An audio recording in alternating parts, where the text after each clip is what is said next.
Әсәрләр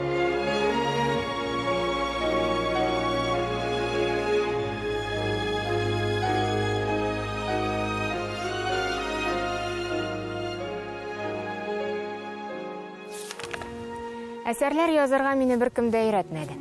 Өйрәнеп булмый торган һөнәр ул. Ходай-дан килә булса кирәк. Язучы Мөсәгыйть Хәбибуллинның бу сүзләре белән килешмәй мөмкин түгел. Аның калын тарихи романнары, укучы мәхәббәте моңа бер дәлил. Әдәби хәзинә тапшыруында Татарстанның халык язучысы Мөсәгыйть Хәбибуллин иҗаты белән якыннанрак танышырбыз.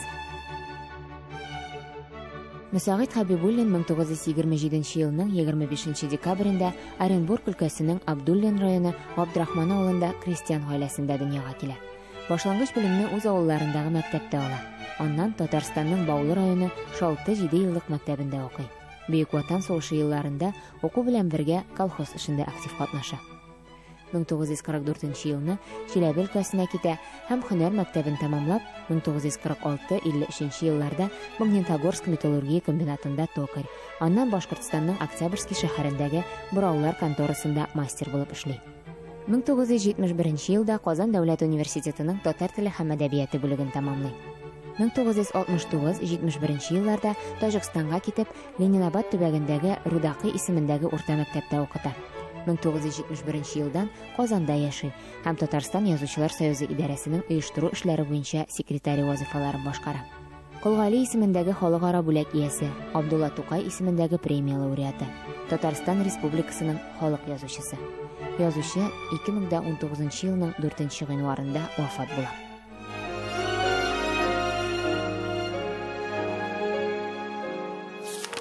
Мөсәгыйть Хәбибуллинның бала чагы авыр вакытларга туры килә. Яшьтән үк хезмәт тәмен татып үсә ул.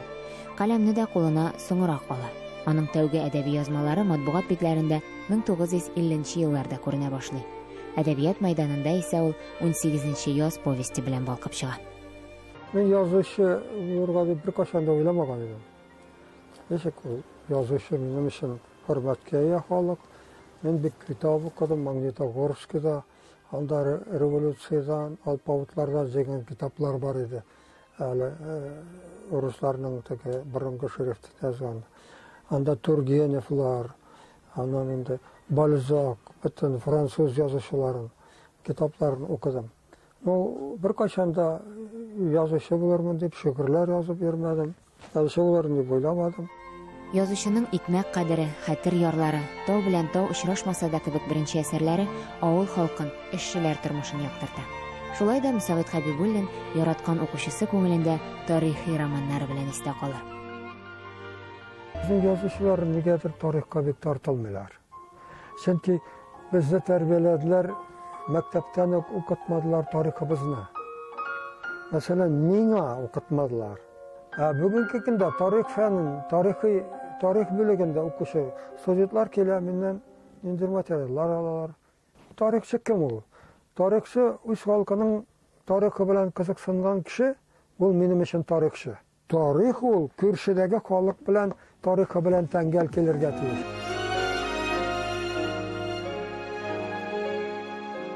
Аның тарихи темага алынуы ул бик вакытлы һәм татар милләте тарафыннан көтүп алынган бер эш булды. Һәм без бик кызыксынып көттек, нинди әсәр булыр икән ул, һәм аны ничек язар икән ул дип әйтеп.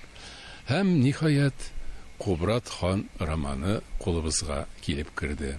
Кубрат ханны алсак, ул ничек сөйләшкән, үз-үзен тоткан кешеләр белән аралашкан, аның менә бик сүзен сөйләп бетерә дә, мин әйттем дип куя ул, менә шул сүзләрен Мөсәгыйть Хәбибуллин ишетмәгән, тыңлап тормаган бит, ләкин менә ул аны шушылай итеп яза. Мин Кубрат хан, мин әйттем. Баш өсте, бик хан. Тыңлыйбыз, әмереңне көтәбез, бик хан. Вәзирләрем, әйтегез әле безнең оныкларыбызны хәзер ничек дип атап йөртәләр? Татарма дип атап йөртәләр алар. Татарлар дип, бик хан. Татарлар. Авропа, Азия кыйтгаларын дір сілкіткен татарлар қаныда қосылдаларға. Татар деген дәхшәтлі исемні сақлап ертуші бірден бір халық ол дүнияда. Міне шул татар Бұлғар дүниясында бүгін зор бәйрәм. Ұлық тантанаға барша Бұлғар татарларын, аларының барша дәуір падишахларын қонаққа шақырдым. Мен айттым. Афарин, Бүйік хан, афарин.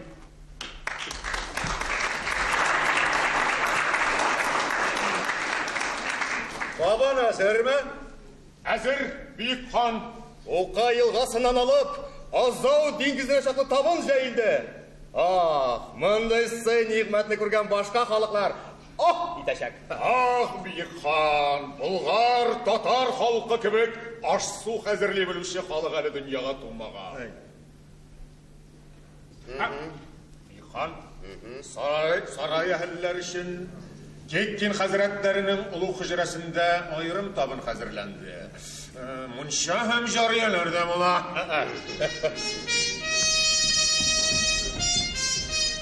Бүйік хан, шақырылған қонақтар келеді бақады. Бұлғар, татар әдиплерінің патшасы Құлғали. Төрден ұшсын бүйік шағиріміз Құлғали. Мәрхәбә, Бұлғар қауымындан шөһрәткә күнген Бүйік Кубрат хан. Сіздің әміргіз іша мен де бүгінгі тантанаға күндім. Сабыр бірлер ішләнір шу ішләр, сабыр бірлер ішләгіз ішләр башын.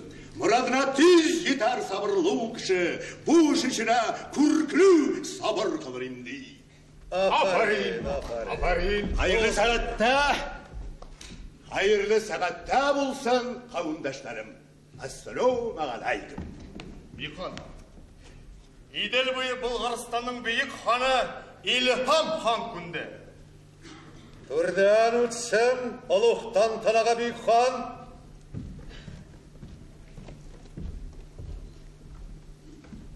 Бұлғар қауымының бейік юлбашысы Кубрат хан алдында, хамда шағирлер шағиры Құлғали алдында баш ия. Бейік Бұлғар ұнықлары, минем сәлемімні қабыл етіп алсын. Төрден.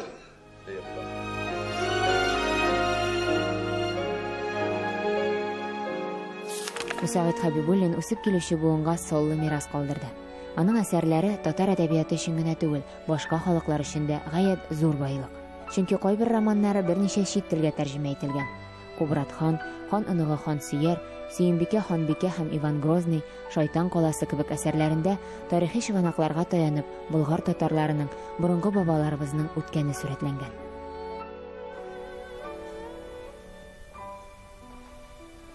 Этием жаным, соқалыма пуақ булған иш. Этием жаным дейм. Қызым, Сөембикә, Қозаннан қунақлар келген бит әле. Қозан қунақларының бізден кеткеннәре де, этием. Алып саталар ма? Бұлары яушылар, қызым. Сиңа яушы болып келгеннәр. Этием, сен аларны ертеге оқып жіберерсің. Сен қумасаң, үзем қуармын. Яушыларның бір бүгінгіне келулері түгел. Қунақ итте үзләрен ызат. Бұларын қунақ итеп кіне азаты болмастыр, қызым. Бұлары сені, қызым, Жанғали ханға динлерге келгендер. Жанғали ханға ишіткенім борда юқта. Қосим хан тұқымнары урыс яқылар шулайман. Қортын өзі ешмі, неше хотыны бар. Хотыны болса атам. Бұғалап етсең де бармам. Үйленмеген әлі ол, яңа 17 яшы тұлып келе бұғай. Шулай да, мен сиңа бұл әдемнен 120-ке кеңеш етер едім, қызым. Мен етем біреуге де кеуге шықмайым, ғымыр бұй сенен йонда бұлам. Ғымырын бұйы менің қырда яшы олмассың, қызым. Менің бетсіне исен шағымда кеуге бересім келе. Кім біле, дүниядан кеткенше бәлкімәлі ұнықларымны да көрерген асып болар. Күзлерім әттіп тұрып қорал әтейім. Сен шыннан да мені Жанғали ханға келге берге тілейсің ме? Yok, қызым, yok. Минем сине берәүгә дә бирәсем килми. Кишер атаңны. Укы, белем ал, башың яшәле. Тик бит кулыбызга Казан мәркәзе керергә тора, балакай. Җир үзәгендәге мәркәз. Аты доны дөньяга таралган кала. Ярар әтием, син теләсәң мин кияүгә чыгармын, тик ашыктырма мине, сабыр ит. Ярый балам, ашыктырмам, сабыр итәрмен. Ә хәзер бар, туганнарың көтә әле. Далага чыгарга җыеналар бугай, бар. Яхшы атам.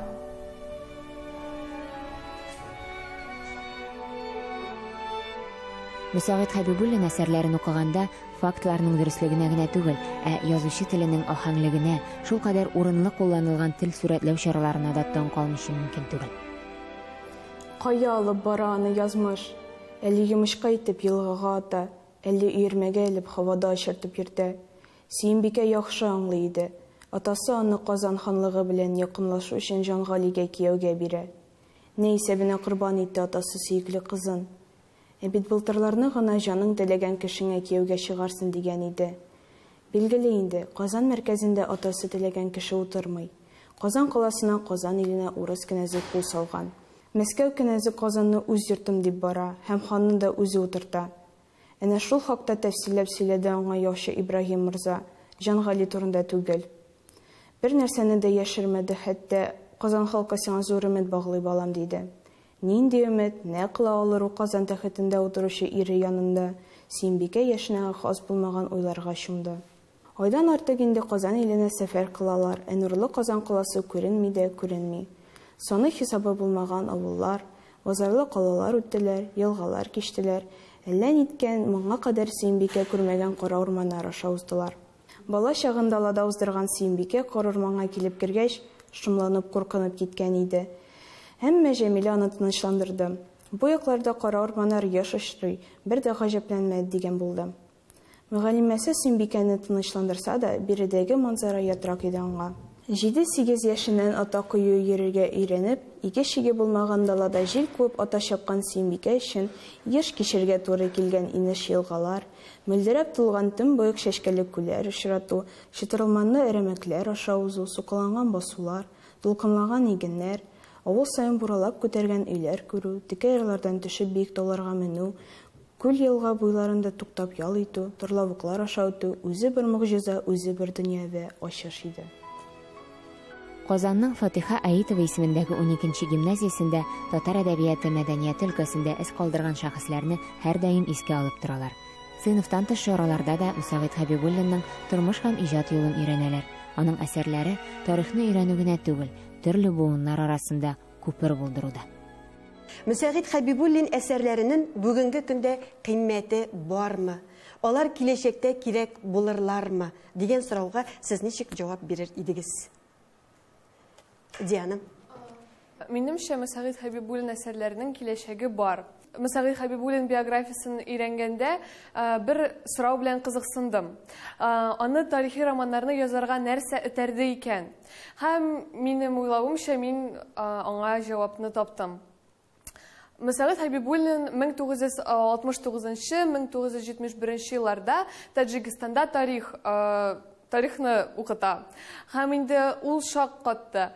Анда татар тарихын һәм башка халыкларның тарихларын белмиләр. Шуннан башлап ул татар тарихын өйрәнә башлый. Ярый, рәхмәт, Диана.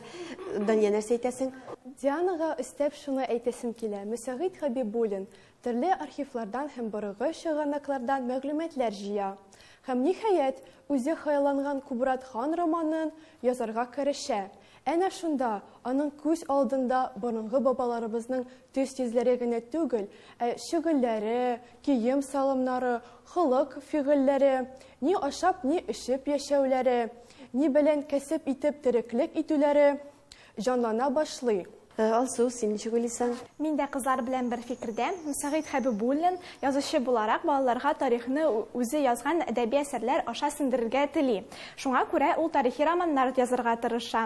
Мәсәлән, Илчегә үлем юк әсәре. Бу тарихи романда борынгы Болгар дәүләтенең ныклап айка басуы тасвирлана. Романны иҗат иткәндә язучы борынгы Болгар халкының легенда ривәятләренә, көнчыгыш һәм көнбатыш сәяхәтчеләренең хезмәтләренә, күп санлы тарихи материалларга таяна. Киләчәкне югалтмас өчен үткәннәрне онытмаска кирәк. Һәм менә Мөсәгыйть Хәбибуллин кебек язучыларыбызның әсәрләрен аңлар өчен безгә туган телебезне белергә кирәк. Шулай бит? Хәзер Мөсәгыйть Хәбибуллинның Илчегә үлем юк дигән әсәреннән үзекне безгә Сөмбел укып китәр. Сөмбел сүзне сиңа бирәбез. Урманга килеп керүгә Зәйтүнә гүя үз дөньясына кайта иде. Иксез, шиксез далада үссә дә, урманны ул беренче көлүгә үк яратты. Даланың үз яме, урманның үз манзарасы икән. Иллә дала онытылмый, һәрчә хәтердә. Шул ук вакытта урманга да гашык булды ул. Алайда дала күңелне тарта төшә. Чыгар иде дә далага, офыккача сузылган үлән диңгезенә багар иде. Зәңгәр һавада ялгыз бөркет талпына. Исетмәгәндә якында игына эши итеп йомран сызгырып җибәрә. Еракта җир белән күк йөзү бешкән офыкта ат көтүе утлый. Әкият батырларын хәтерләтеп, ат менгән көтүчеләр күренә. Дала читенә китеп байган кояшны күзәтергә ярата иде Зәйтүнә. Күңеле кояшка иярер, кай тарафларгадыр ашкыныр иде. Зәйтүнә урманга күп вакытта атка атланып барды. Җәяү чыккан шаклары да булгалады. Менә бүген дә ул туз тубалып алды да җиләккә дип юланды. Таныш юллар, таныш сукмаклар, таныш аланнар. Җиләкле аланга җиткәч, чәчләрен сибеп төшергән ак каенга, аның белән янәшә көч-куәтә күзгә ташланып торган карт имәнгә игътибар итте. Алар ортында сәер хәл, яфраклары серләшеп, усаклар шабырдашып утыра. Зәйтүнә үз алдына елмаеп куйды. Рәхәт иде аңа монда. Аяк астында таҗларын киң җәеп утырган күк башлар. Куе яшел үлән арасында кып-кызыл башларын түбән игән җиләкләр. Түзмәде. Тәлгәшләрен салындырган берничә төпне күрегә җиргә утырды. Кибә башлаганнар, кыелганнар. Урманда тыныч, рәхәт. Шылт иткән тавыш юк. Табигатьнең хозурлыгына сокланып утырасы иде шунда. Кич булганчы, кояш байганчы. Кадерле укучы, борынгы бабаларыбыз тарихыннан мин язган романнарның берсе булса да синең кулыңа керә икән, ал, укы. Ул китапларда матур әдәбият аша тасвирланган синең бабаларыңның хак тарихы булыр.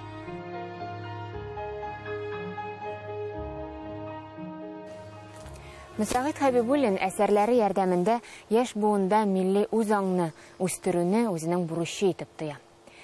Татар телендә укый алмаган татар баласы минем рус телендә чыккан романнарымны укып та борынгы бабаларыбызның тарихын өйрәнер дигән өмет белән яшим мин. Үз халкының тарихын белмәгән бала бик тиз милли рухын, милли йөзен югалтырга мөмкин дип язып калдыра дип. Гаилә кешенең иң зур таянычыдыр. Мөсәгыйть Хәбибуллинның бөтен байлыгы, ягъни тәүге китаптан башлап соңгы чыккан басмаларга кадәр аның кызы Аида ханымның йортында кадерле ядкар булып саклана. Күп вакытын әдип кызы янәшәсендә үткәрә. Биредә аның соңгы эшләгән хезмәтләре, укыган китаплары күз карасыдай саклана. Исән чакта яраткан уныга Инсар да һәр вакыт бабасы янәшәсендә була.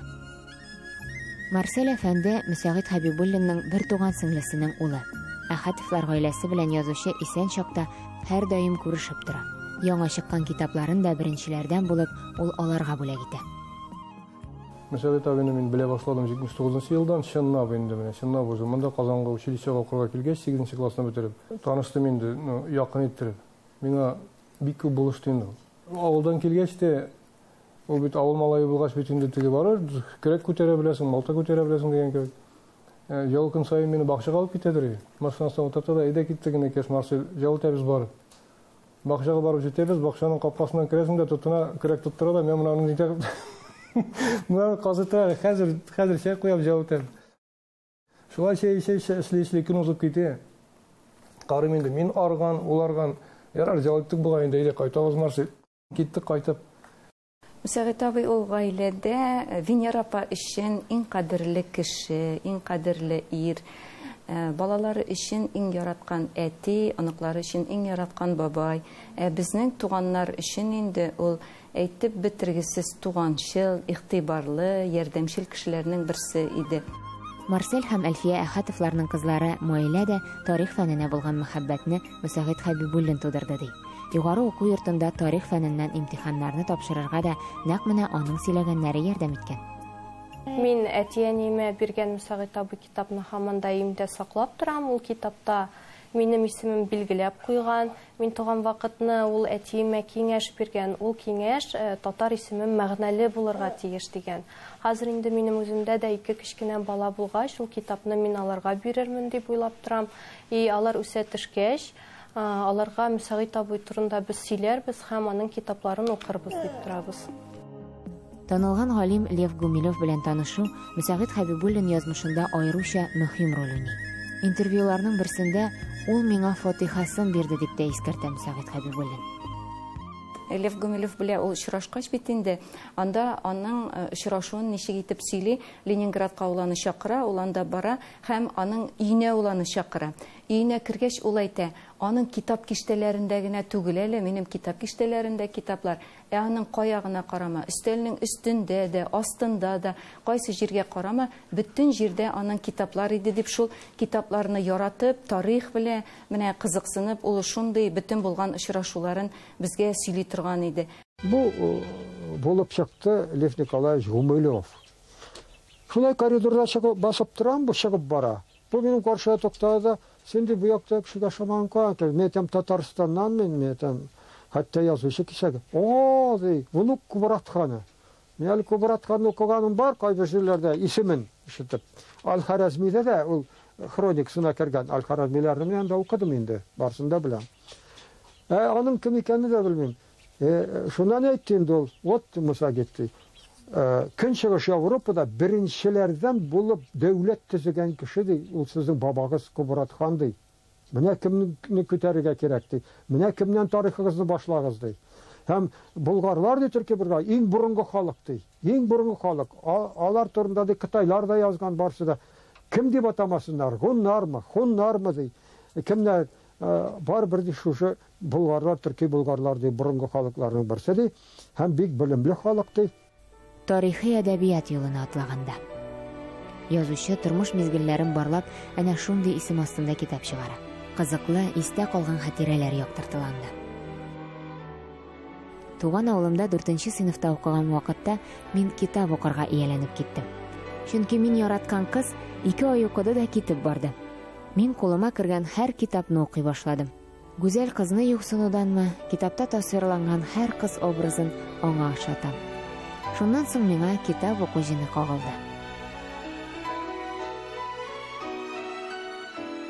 Мөсәгыйть абый белән очрашулар һәм аралашу вакытында ул бик күп сөйли иде. Һәм мин анарга үзе турында бик күп сораулар бирә торган идем. Мөсәгыйть абый сөйли, ул шундый матур итеп сөйли, һәм мин анарга әйтәдем. Мөсәгыйть абый, менә син үзең турында бу сөйләгәннәрне бер матур итеп язып калдыр әле дип. Һәм ул шуннан соң тыңлады бит, үзе турындагы булган вакыйгаларны, аның белән тормышында булган очрашуларны менә шушындый китапка язып калдырды. Мәктәп китапханәсендәге китапларны укып бетергәч, ул авыл китапханәсенә бара. Һәм авыл китапханәсендә китап сорый. Аның буена карый да китапханәче, син әле башта акыллым, әлифбаңны укыды. Һәм шуннан соң Мөсәгыйть абый нишли? Үзенең иң якын дусты белән кич белән авыл клубы китапханәсендәге форточканы ачып, китапларны алалар икән дә һәм укып, икенче көнне китереп куялар. Мич башына менеп, шәм кабызып, ул шушы китапларны авыл клубындагы китапларны укыган. Һәм бу очракны аларның авылда бер кем дә сизми калган. Бабай безне тарихны яратырга һәм белергә өйрәтте. Безнең бабай иң яхшы укытучы. Ул безнең мәктәпкә гел очрашуга килә иде. Мәктәптә аны бик яратып тыңлыйлар иде. Мин беләм, һәм хәтта бераз күз алдым. Безнең халык дустана рәвештә яшәү җаен табар, дөнья халыклары белән аралаша, үзара сәүдә итә көн күрүгә ирешер. Килер ул көн, килергә тиеш. Чөнки без тарихлы халык. Иң мөһиме, уй-теләкләребез изге, киләчәгебез өметле.